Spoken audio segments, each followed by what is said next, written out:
नमस्कार दोस्तों, आप सभी का स्वागत है हमारे YouTube channel SKM study points में। और आज हम इस वीडियो में लेके आए हैं यूपीएसआई के प्रीवियस ईयर के जीके के सवाल, जो आपके आने वाले एग्जाम में बहुत मददगार साबित होंगे। अगर आप पूरी वीडियो ध्यान से देखेंगे तो आपके कई सवाल सीधे यहाँ से बन सकते हैं। प्रश्न 1। जल प्रदूषण की रोकथाम और नियंत्रण अधिनियम किस वर्ष लागू किया गया था?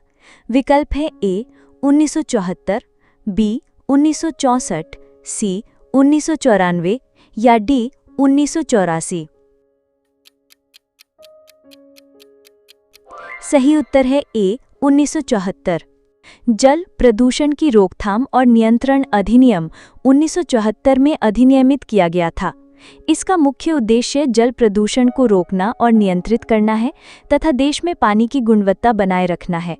यह अधिनियम केंद्रीय और राज्य प्रदूषण नियंत्रण बोर्डों की स्थापना का प्रावधान करता है। इस अधिनियम में 1988 में संशोधन किया गया था। प्रश्न 2। राष्ट्रीय सुरक्षा अधिनियम के तहत किसी फरार व्यक्ति द्वारा आदेश का पालन न करने पर तक कारावास की सजा हो सकती है। विकल्प है ए 3 महीने, बी 2 वर्ष, सी 6 महीने या डी 1 वर्ष। सही उत्तर है डी 1 वर्ष। राष्ट्रीय सुरक्षा अधिनियम 1980 में लागू किया गया था।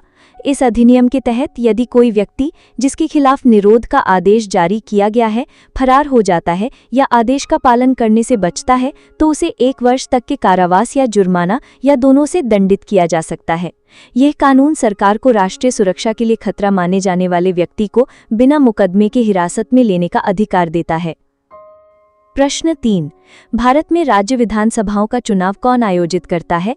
विकल्प है ए राज्य के राज्यपाल, बी राज्य उच्चतम न्यायालय, सी भारत निर्वाचन आयोग या डी राज्य चुनाव आयोग। सही उत्तर है सी भारत निर्वाचन आयोग। भारत का निर्वाचन आयोग एक स्वायत्त संवैधानिक प्राधिकरण है जो भारत में संघ और राज्य चुनाव प्रक्रियाओं के संचालन के लिए जिम्मेदार है। ये भारत में लोकसभा, राज्यसभा, राज्य की विधानसभाओं और देश में राष्ट्रपति और उपराष्ट्रपति के कार्यालयों के चुनावों का संचालन करता है। संविधान का अनुच्छेद 324 चुनाव आयोग को इन चुनावों के अधीक्षण, निर्देशन और नियंत्रण की शक्ति प्रदान करता है। प्रश्न 4। निम्नलिखित में से किन 2 देशों ने भू-संस्थानिक सहयोग के लिए बुनियादी विनिमय और सहयोग समझौते बी का पर हस्ताक्षर किए हैं? विकल्प है A Bharat France, B Bharat UAE, C Bharat America या डी भारत रूस। सही उत्तर है सी भारत अमेरिका। व्याख्या। भारत और संयुक्त राज्य अमेरिका ने अक्टूबर 2020 में भू-संस्थानिक सहयोग के लिए बुनियादी विनिमय और सहयोग समझौते बी का पर हस्ताक्षर किए। ये समझौता दोनों देशों को सैन्य सूचनाओं के आदान प्रदान और सुरक्षित संचार स्थापित करने की अनुमति देता है। बीका के तहत अमेरिका भारत के साथ संवेदनशील भू-संस्थानिक और उपग्रह डेटा साझा कर सकता है, जिससे भारतीय सेना की स्वचालित प्रणालियों और मिसाइलों की सटीकता में सुधार होगा। प्रश्न 5। स्वस्थ लाल रक्त कोशिकाओं के लिए कौन सा खनिज आवश्यक है जिसकी कमी के कारण अनीमिया हो सकता है? विकल्प है A iodine, B chromium, C iron या डी मैग्नीशियम। सही उत्तर है सी आयरन। व्याख्या। आयरन एक आवश्यक खनिज है जो हीमोग्लोबिन का एक महत्वपूर्ण घटक है। हीमोग्लोबिन लाल रक्त कोशिकाओं में पाया जाने वाला प्रोटीन है जो फेफड़ों से ऑक्सीजन को शरीर के बाकी हिस्सों में ले जाता है। आयरन की कमी से शरीर में पर्याप्त हीमोग्लोबिन का उत्पादन नहीं हो पाता, जिससे लाल रक्त कोशिकाओं की ऑक्सीजन ले जाने की क्षमता कम हो जाती है और इसके परिणामस्वरूप आयरन की कमी से होने वाला अनीमिया हो जाता है। प्रश्न 6। के रामाकृष्णन बनाम केरल राज्य में केरल उच्चतम न्यायालय का निर्णय के संबंध में एक ऐतिहासिक निर्णय है। विकल्प है ए वाहन प्रदूषण, बी ध्वनि प्रदूषण, सी जल निकायों का प्रदूषण या डी सार्वजनिक स्थानों पर धूम्रपान। सही उत्तर है डी सार्वजनिक स्थानों पर धूम्रपान। के रामाकृष्णन बनाम केरल मामले में केरल उच्चतम न्यायालय ने एक ऐतिहासिक फैसला सुनाया जिसमें सार्वजनिक स्थानों पर धूम्रपान को अवैध और असंवैधानिक घोषित किया गया। न्यायालय ने माना कि सार्वजनिक स्थानों पर धूम्रपान भारतीय संविधान के अनुच्छेद 21 के तहत दिए गए जीवन के अधिकार का उल्लंघन है, जिसमें स्वच्छ हवा में सांस लेने का अधिकार भी शामिल है। इस फैसले ने भारत में सार्वजनिक स्वास्थ्य कानून में एक महत्वपूर्ण भूमिका निभाई। प्रश्न 7, भारत में हरित क्रांति द्वारा चावल और गेहूं की खेती के लिए किस तरह के बीज प्रचलन में लाए गए थे? विकल्प है ए क्विनोआ के बीज, बी HYV बीज, सी GM बीज या डी पारंपरिक बीज। सही उत्तर है बी HYV बीज। भारत में हरित क्रांति के दौरान कृषि उत्पादन बढ़ाने के लिए उच्च उपज वाली किस्म के बीजों का प्रयोग किया गया था। ये बीज पारंपरिक बीजों की तुलना में बहुत अधिक पैदावार देते थे, खासकर जब उन्हें पर्याप्त सिंचाई, उर्वरक और कीटनाशक उपलब्ध कराए जाते थे। इस क्रांति का सबसे अधिक प्रभाव गेहूं और चावल के उत्पादन पर पड़ा, जिससे भारत खाद्यान्न के मामले में आत्मनिर्भर बन सका। प्रश्न 8, भारत में सर्वोच्च न्यायिक निकाय कौन सा है? विकल्प है ए भारत के राष्ट्रपति, बी ब्रिटिश प्रिवी काउंसिल, सी उच्च न्यायालय या डी उच्चतम न्यायालय। सही उत्तर है डी उच्चतम न्यायालय। भारत का उच्चतम न्यायालय सुप्रीम कोर्ट देश का सर्वोच्च न्यायिक निकाय है।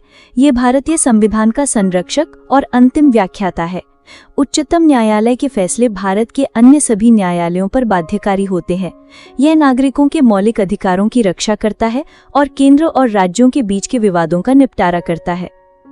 प्रश्न 9, किस देश ने वित्त वर्ष 2019-20 के दौरान भारत में अधिकतम FDI अंत प्रवाह में योगदान दिया? विकल्प है ए Mauritius, B America, C United kingdom या डी सिंगापुर। सही उत्तर है डी सिंगापुर। वित्त वर्ष 2019-2020 के दौरान भारत में सबसे अधिक प्रत्यक्ष विदेशी निवेश यानी कि FDI सिंगापुर से आया। इस अवधि में भारत में कुल FDI प्रवाह 49.97 बिलियन डॉलर का था, जो पिछले वर्ष की तुलना में 13% अधिक था।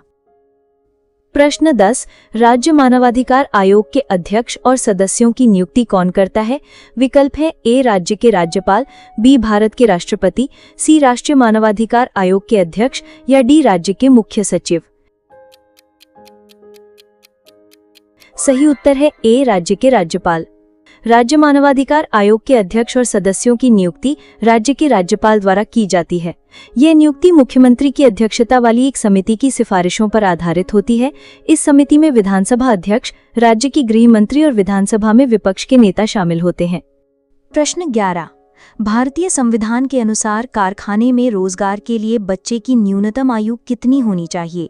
विकल्प है ए 21 वर्ष, बी 18 वर्ष, सी 12 वर्ष, डी 14 वर्ष। सही उत्तर है डी 14 वर्ष। व्याख्या, भारतीय संविधान का अनुच्छेद 24 स्पष्ट रूप से कहता है कि 14 वर्ष से कम आयु के किसी भी बच्चे को किसी कारखाने या खदान में काम करने के लिए या किसी अन्य खतरनाक रोजगार में नहीं लगाया जाएगा। ये प्रावधान बच्चों के शोषण को रोकने और उनके शिक्षा और विकास के अधिकार को सुनिश्चित करने के लिए किया गया है। प्रश्न 12, भारत में प्रथम निर्यात प्रसंस्करण क्षेत्र या एक्सपोर्ट प्रोसेसिंग जोन कौन सा है? विकल्प है ए कोचीन बंदरगाह, बी कांडला बंदरगाह, सी चेन्नई बंदरगाह, डी मुंबई बंदरगाह। सही उत्तर है बी कांडला बंदरगाह। भारत और एशिया का पहला निर्यात प्रसंस्करण क्षेत्र या EPZ 1965 में कांडला, गुजरात में स्थापित किया गया था। इसका मुख्य उद्देश्य देश से निर्यात को बढ़ावा देना और विदेशी मुद्रा अर्जित करना था।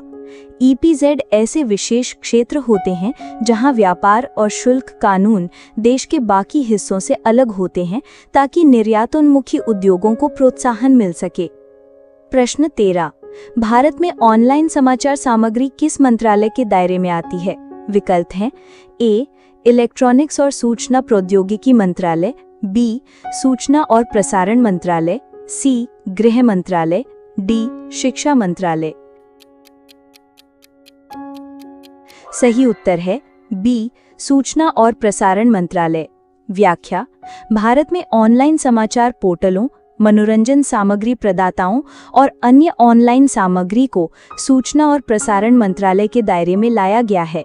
सरकार ने सूचना प्रौद्योगिकी यानी मध्यावर्ती दिशा निर्देश और डिजिटल मीडिया आचार संहिता नियम 2021 को अधिसूचित किया, जो इन प्लेटफॉर्मों के लिए एक शिकायत निवारण तंत्र स्थापित करता है और उन्हें मंत्रालय के प्रति जवाबदेह बनाता है। प्रश्न 14, भारतीय संविधान का कौन सा अनुच्छेद बेगार यानी बंधुआ मजदूरी पर रोक लगाता है? विकल्प हैं ए, अनुच्छेद 14, बी, अनुच्छेद 23, सी, अनुच्छेद 7, डी, अनुच्छेद 32। सही उत्तर है बी, अनुच्छेद 23।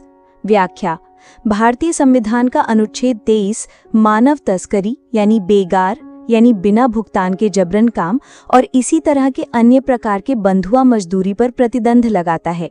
ये अनुच्छेद शोषण के विरुद्ध अधिकार का हिस्सा है, जो नागरिकों को किसी भी प्रकार के जबरन श्रम से बचाता है। इस प्रावधान का कोई भी उल्लंघन कानून के अनुसार दंडनीय अपराध है। प्रश्न 15, उत्तर प्रदेश राजस्व संहिता निम्नलिखित में से किस वर्ष में स्थापित की गई थी? विकल्प है ए, 2012, बी, 2008, सी, 2006, डी, 2010। सही उत्तर है सी, 2006। व्याख्या, उत्तर प्रदेश राजस्व संहिता 2006 में अधिनियमित की गई थी ताकि राज्य में भूमि कार्यकाल और राजस्व से संबंधित विभिन्न कानूनों को समेकित और संशोधित किया जा सके। हालांकि इसे 2006 में अधिनियमित किया गया था, लेकिन ये 11 फरवरी 2016 को पूरी तरह से लागू हुई थी। इसका उद्देश्य राजस्व कानूनों को सरल बनाना और उन्हें समकालीन जरूरतों के लिए अधिक प्रासंगिक बनाना था। प्रश्न 16, सार्वजनिक उपद्रव दंडनीय है जिसके लिए जुर्माना डैश रुपयों तक बढ़ाया जा सकता है। विकल्प हैं ए, 50, बी, 200, सी, 300, डी, 100। सही उत्तर है बी, 200। व्याख्या, भारतीय दंड संहिता की धारा 290 के अनुसार जो कोई भी ऐसे मामले में सार्वजनिक उपद्रव करता है जो इस संहिता द्वारा अन्यथा दंडनीय नहीं है, उसे 200 रुपये तक के जुर्माने से दंडित किया जा सकता है। सार्वजनिक उपद्रव एक ऐसा कृत्य है जिससे आम जनता को कोई खतरा, क्षति या झुंझलाहट होती है। प्रश्न 17, डैश के मामले में ये निर्धारित किया गया था कि विधायन के विकल्प के तौर पर प्रायः अध्यादेश जारी नहीं किया जा सकता है। विकल्प हैं ए के रॉय बनाम पंजाब राज्य, बी, ए के गोपालन बनाम मद्रास राज्य, सी, DC वाधवा बनाम बिहार राज्य, डी, ए के कृपाक बनाम भारत संघ। सही उत्तर है सी, DC वाधवा बनाम बिहार राज्य। व्याख्या, DC वाधवा बनाम बिहार राज्य 1987 में भारत के सर्वोच्च न्यायालय ने एक ऐतिहासिक फैसला सुनाया। न्यायालय ने कहा कि अध्यादेश जारी करने की शक्ति का उपयोग केवल असाधारण परिस्थितियों में ही किया जाना चाहिए, जब विधानमंडल सत्र में न हो। इसे नियमित कानून बनाने की प्रक्रिया के विकल्प के रूप में बार बार उपयोग नहीं किया जा सकता, क्योंकि ये लोकतंत्र और शक्तियों के पृथक्करण के सिद्धांत का उल्लंघन है। प्रश्न 18, निम्नलिखित में से कौन सा एक कर मुक्त अनुलाभ है? विकल्प हैं ए, नियोक्ता द्वारा प्रशिक्षण, बी, महंगाई भत्ता, सी, समयोपरि भत्ता, डी, भोजन भत्ता। सही उत्तर है ए, नियोक्ता द्वारा प्रशिक्षण। आयकर नियमों के तहत अनुलाभ का अर्थ है नियोक्ता द्वारा कर्मचारी को प्रदान की जाने वाली कोई सुविधा है लाभ। नियोक्ता द्वारा प्रदान किया गया प्रशिक्षण एक कर मुक्त अनुलाभ है, क्योंकि इसका उद्देश्य कर्मचारी के कौशल को बढ़ाना है ताकि वो बिजनेस के लिए बेहतर प्रदर्शन कर सके। इसे कर्मचारी की व्यक्तिगत आय नहीं माना जाता। इसके विपरीत महंगाई भत्ता, समयोपरि भत्ता और भोजन भत्ता आमतौर पर कर योग्य होते हैं। प्रश्न 19, भारत के संविधान का कौन से अनुच्छेद व्यक्तिगत संपत्ति के लिए सुरक्षा प्रदान करता है? विकल्प हैं ए, अनुच्छेद 265, बी, अनुच्छेद 19(1) एफ, सी, अनुच्छेद 300 ए, डी, अनुच्छेद 108। सही उत्तर है सी, अनुच्छेद 300 ए। व्याख्या: प्रारंभ में संपत्ति का अधिकार अनुच्छेद 19(1) F के तहत एक मौलिक अधिकार था। हालांकि 1978 में 44वें संविधान संशोधन द्वारा इसे मौलिक अधिकारों की सूची से हटा दिया गया। इसके बाद इसे एक नए अनुच्छेद 300A के तहत एक संवैधानिक अधिकार के रूप में स्थापित किया गया। अनुच्छेद 300A ये प्रावधान करता है कि कानून के प्राधिकार के बिना किसी भी व्यक्ति को उसकी संपत्ति से वंचित नहीं किया जाएगा। प्रश्न 20। भारत की संसद द्वारा पंचायत अनुसूचित क्षेत्रों में विस्तार अधिनियम किस वर्ष में लागू किया गया था? विकल्प हैं ए 1984, बी 1996, सी 2015, डी 2010। सही उत्तर है बी 1996। व्याख्या: पंचायत अनुसूचित क्षेत्रों में विस्तार अधिनियम यानी पेसा, जिसे आमतौर पर पेसा के नाम से जाना जाता है, 1996 में भारत की संसद द्वारा अधिनियमित किया गया था। इस कानून का उद्देश्य भारत के अनुसूचित क्षेत्रों में रहने वाली आदिवासी जनसंख्या के लिए पारंपरिक ग्राम सभाओं के माध्यम से स्वशासन सुनिश्चित करना था। ये अधिनियम इन क्षेत्रों की पंचायतों को विशेष अधिकार प्रदान करता है। प्रश्न 21। 2011 की जनगणना के अनुसार ग्रामीण भारत में निम्नलिखित में से किस राज्य में सबसे कम अशोधित जन्म दर है? विकल्प है ए पंजाब, बी केरल, सी असम, डी आंध्र प्रदेश। सही उत्तर है बी केरल। अशोधित जन्म दर प्रति 1000 लोगों पर एक वर्ष में होने वाले जीवित जन्मों की संख्या है। 2011 की जनगणना के अनुसार केरल में ग्रामीण क्षेत्रों में भारत में सबसे कम अशोधित जन्म दर थी। इसका मुख्य कारण राज्य में उच्च साक्षरता दर, बेहतर स्वास्थ्य सेवा प्रणाली, परिवार नियोजन के प्रति जागरूकता और महिलाओं की सामाजिक आर्थिक स्थिति का बेहतर होना है। प्रश्न 22। प्रस्तावना के अनुसार भारतीय संविधान अपना अधिकार डैश से प्राप्त करता है। विकल्प है ए भारत की जनता, बी भारतीय संसद, सी भारत का उच्चतम न्यायालय, डी ब्रिटिश संविधान। सही उत्तर है ए भारत की जनता। भारतीय संविधान की प्रस्तावना हम भारत के लोग शब्दों से शुरू होती है। यह स्पष्ट रूप से दर्शाता है कि संविधान की शक्ति और अधिकार का अंतिम स्रोत भारत की जनता है। संविधान को किसी बाहरी शक्ति द्वारा नहीं थोपा गया है, बल्कि इसे भारत के लोगों ने स्वयं बनाया, अपनाया और स्वयं को समर्पित किया है। प्रश्न 23। 1498 में भारत पहुंचने वाले पहले यूरोपीय कौन थे? विकल्प है ए पुर्तगाली, बी ब्रिटिश, सी फ्रेंच, डी डेनिश। सही उत्तर है ए पुर्तगाली। पुर्तगाली खोजकर्ता वास्को डी गामा 1498 में समुद्री मार्ग से भारत पहुंचने वाले पहले यूरोपीय थे। वे केप ऑफ गुड होप यानी अफ्रीका के दक्षिणी सिरे का चक्कर लगाकर भारत के कालीकट यानी अब कोझिकोड बंदरगाह पर पहुंचे थे। इस घटना ने भारत और यूरोप के बीच सीधे समुद्री व्यापार के एक नए युग की शुरुआत की। प्रश्न 24। डैश वर्ष की आयु से अधिक के प्रत्येक व्यक्ति को मोटरसाइकिल चलाते समय या उस पर यात्रा करते समय एक सुरक्षात्मक टोपी यानी हेडगियर पहननी चाहिए। विकल्प है ए 4 वर्ष, बी 16 वर्ष, सी 18 वर्ष, डी 7 वर्ष। सही उत्तर है ए 4 वर्ष।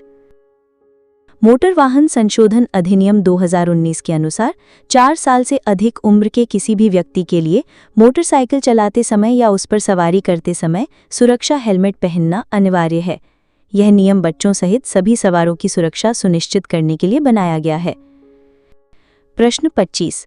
सूचना का अधिकार अधिनियम 2005 में कितनी अनुसूचियां हैं? विकल्प है ए 1, बी 5, सी 2, डी 4। सही उत्तर है सी 2। सूचना का अधिकार अधिनियम 2005 में 2 अनुसूचियां हैं। पहली अनुसूची, इसमें लोक प्राधिकारी द्वारा ली जाने वाली शपथ या प्रतिज्ञान का प्रारूप दिया गया है। दूसरी अनुसूची, इसमें उन खुफिया और सुरक्षा संगठनों की सूची है जिन्हें इस अधिनियम के प्रावधानों से छूट दी गई है। हालांकि भ्रष्टाचार और मानवाधिकारों के उल्लंघन के आरोपों से संबंधित जानकारी पर यह छूट लागू नहीं होती है। प्रश्न 26। भारतीय संविधान की किस अनुसूची में केंद्र और राज्यों के बीच विधायी विषयों का त्रिस्तरीय वितरण उल्लेखित है? विकल्प है ए तीसरी अनुसूची, बी 12वीं अनुसूची, सी 7वीं अनुसूची, डी 5वीं अनुसूची। सही उत्तर है सी 7वीं अनुसूची। भारतीय संविधान की 7वीं अनुसूची केंद्र और राज्य सरकारों के बीच विधायी शक्तियों के विभाजन से संबंधित है। इसमें 3 सूचियां हैं, संघ सूची, राज्य सूची और समवर्ती सूची। यही त्रिस्तरीय वितरण है जो यह निर्धारित करता है कि किस विषय पर कौन कानून बना सकता है। प्रश्न 27। पादप निकाय के किस भाग को पौधों का खाद्य कारखाना कहा जाता है? विकल्प है ए स्टेम यानी तना, बी रूट यानी जड़, सी लीफ यानी पत्ती, डी फ्लावर यानी फूल। सही उत्तर है सी लीफ यानी पत्ती। पौधों की पत्तियों को खाद्य कारखाना कहा जाता है क्योंकि यहीं पर प्रकाश संश्लेषण यानी फोटोसिंथेसिस की प्रक्रिया होती है। पत्तियां क्लोरोफिल, सूर्य के प्रकाश, पानी और कार्बन डाइऑक्साइड का उपयोग करके पौधे के लिए भोजन यानी ग्लूकोज का निर्माण करती हैं। प्रश्न 28। उत्तर प्रदेश मौलिक शिक्षा अधिनियम को कब अधिनियमित किया गया है? विकल्प है ए 1972, बी 1962, सी 1986, डी 1950। सही उत्तर है ए 1972।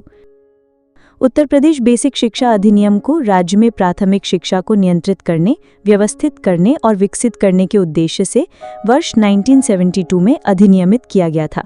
इस अधिनियम के तहत ही उत्तर प्रदेश बेसिक शिक्षा परिषद की स्थापना की गई थी। प्रश्न 29। 1864 में भारत में प्रथम वन महानिरीक्षक कौन थे? विकल्प है A Michael Taussig, B Dietrich Brandis, C E P. Stebbing, D Verrier Elwin. सही उत्तर है B Dietrich Brandis. Dietrich Brandis एक जर्मन वनस्पति शास्त्री थे जिन्हें भारतीय वानिकी का जनक भी कहा जाता है। उन्हें 1864 में ब्रिटिश भारत का पहला वन महानिरीक्षक यानी इंस्पेक्टर जनरल ऑफ फॉरेस्ट नियुक्त किया गया था। उन्होंने भारत में वनों के वैज्ञानिक प्रबंधन की नींव रखी थी। प्रश्न 30। निम्न में से कौन सा मांसाहारी का एक उदाहरण है? विकल्प हैं ए राइनोसरस गैंडा, बी डियर यानी हिरण, सी कोआला भालू जैसा जानवर कोआला, डी लायन यानी शेर। सही उत्तर है डी शेर।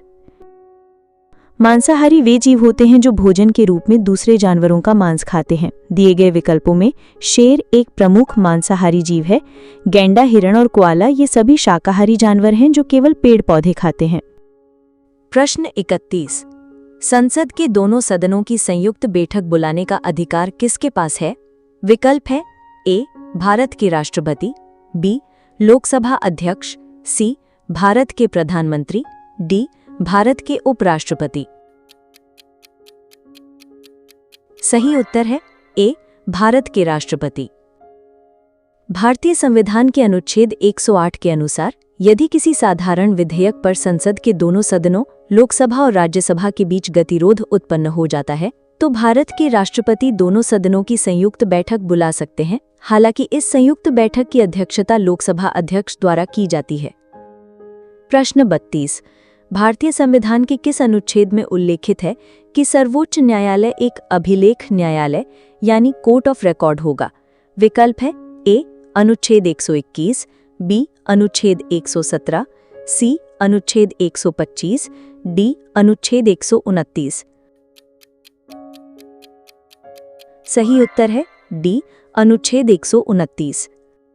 अनुच्छेद 129 के अनुसार भारत का सर्वोच्च न्यायालय एक अभिलेख न्यायालय है।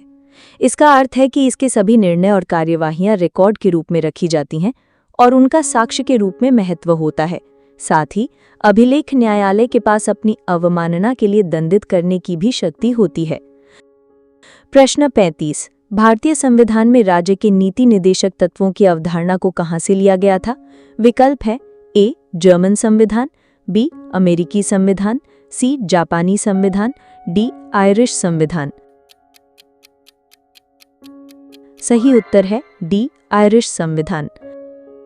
भारतीय संविधान के भाग 4 में वर्णित राज्य के नीति निदेशक तत्वों की अवधारणा आयरलैंड के संविधान से प्रेरित है। इन सिद्धांतों का उद्देश्य भारत में एक लोक कल्याणकारी राज्य की स्थापना करना है। प्रश्न 36। भूदान आंदोलन वर्ष डैश में आरंभ किया गया था। विकल्प है ए 1960, बी 1961, सी 1948, डी 1951। सही उत्तर है डी 1951। भूदान आंदोलन एक स्वैच्छिक भूमि सुधार आंदोलन था जिसे आचार्य विनोबा भावे ने वर्ष 1951 में तेलंगाना के पोचमपल्ली गांव से शुरू किया था। इसका उद्देश्य बड़े जमींदारों को अपनी भूमि का कुछ हिस्सा स्वेच्छा से भूमिहीनों को दान करने के लिए प्रेरित करना था। प्रश्न 37। किसी वर्ड डॉक्यूमेंट में पाठ को पृष्ठ के बाएं और दाएं दोनों मार्जिन में सेट करने के लिए किस संरेखण का उपयोग किया जाता है? विकल्प है A left alignment, B justified alignment, C centre alignment, D vertical alignment. सही उत्तर है B justified alignment. Justified alignment का उपयोग करने पर पाठ पेज के बाएं और दाएं दोनों किनारों पर एक सीध में आ जाता है। ये शब्दों के बीच की जगह को स्वचालित रूप से समायोजित करके ऐसा करता है जिससे डॉक्यूमेंट व्यवस्थित और प्रोफेशनल दिखता है। प्रश्न 38। राष्ट्रीय मानवाधिकार आयोग का अध्यक्ष दाश होना चाहिए। विकल्प है ए उच्च न्यायालय के सेवानिवृत्त न्यायाधीश, बी उच्च न्यायालय के सेवानिवृत्त मुख्य न्यायाधीश, सी कानूनी व्यवसायी, डी सर्वोच्च न्यायालय के सेवानिवृत्त मुख्य न्यायाधीश या सर्वोच्च न्यायालय के सेवानिवृत्त न्यायाधीश। सही उत्तर है डी सर्वोच्च न्यायालय के सेवानिवृत्त मुख्य न्यायाधीश या सर्वोच्च न्यायालय के सेवानिवृत्त न्यायाधीश। मानवाधिकार संरक्षण संशोधन अधिनियम 2019 के अनुसार अब भारत के सेवानिवृत्त मुख्य न्यायाधीश के साथ साथ सर्वोच्च न्यायालय के कोई भी सेवानिवृत्त न्यायाधीश राष्ट्रीय मानवाधिकार आयोग यानी NHRC के अध्यक्ष बन सकते हैं। प्रश्न 39। भारतीय संविधान का निम्नलिखित में से कौन सा अनुच्छेद राष्ट्रपति को राज्यों में राष्ट्रपति शासन लगाने का अधिकार देता है? विकल्प है ए अनुच्छेद 280, बी अनुच्छेद 370, सी अनुच्छेद 356, डी अनुच्छेद 380। सही उत्तर है सी अनुच्छेद 356। भारतीय संविधान का अनुच्छेद 356 राष्ट्रपति को किसी राज्य में राष्ट्रपति शासन लगाने का अधिकार देता है यदि राज्य सरकार संविधान के प्रावधानों के अनुसार काम करने में विफल रहती है। प्रश्न 40। भारतीय संविधान का कौन सा भाग केंद्र और राज्य के बीच विधायी संबंधों से संबंधित है? विकल्प है ए भाग 22, बी भाग 9, सी भाग 8, डी भाग 11। सही उत्तर है डी भाग 11। भारतीय संविधान का भाग 11 अनुच्छेद 245 से 263 केंद्र और राज्यों के बीच संबंधों से संबंधित है जिसमें विधायी, प्रशासनिक और वित्तीय संबंध सम्मिलित हैं। प्रश्न 39। यदि कोई विदेशी नागरिक अश्लील सामग्री प्रकाशित करने के लिए भारतीय सर्वर का उपयोग करता है तो वो डैश के तहत दंडनीय हो सकता है। विकल्प है ए विदेशी नागरिक का साइबर कानून, बी भारत में साइबर कानून, सी ए और बी दोनों, डी न तो ए और न ही बी। सही उत्तर है बी भारत में साइबर कानून। भारत का सूचना प्रौद्योगिकी अधिनियम 2000 लागू होता है यदि अपराध में भारत में स्थित कोई कंप्यूटर या नेटवर्क शामिल है, चाहे अपराधी किसी भी देश का नागरिक हो। प्रश्न 40। राष्ट्रीय कृषि उच्च शिक्षा परियोजना विश्व बैंक और भारत सरकार द्वारा किस अनुपात में वित्त पोषित है? विकल्प है ए 50:50, बी 25:75, सी 40:60, डी 70:30। सही उत्तर है ए 50:50। राष्ट्रीय कृषि उच्च शिक्षा परियोजना को भारत सरकार और विश्व बैंक द्वारा 50:50 की बराबर हिस्सेदारी में वित्त पोषित किया जाता है जिसका उद्देश्य भारत में कृषि उच्च शिक्षा की गुणवत्ता और प्रासंगिकता को बढ़ाना है। दोस्तों, आपके लिए एक सवाल है कि भारत का पहला राष्ट्रीय ध्वज कब फहराया गया था? इसका सही जवाब आप हमें कमेंट बॉक्स में जरूर बताइएगा। वीडियो को अंत तक देखने के लिए आपका बहुत बहुत धन्यवाद। अगले वीडियो में फिर मिलते हैं।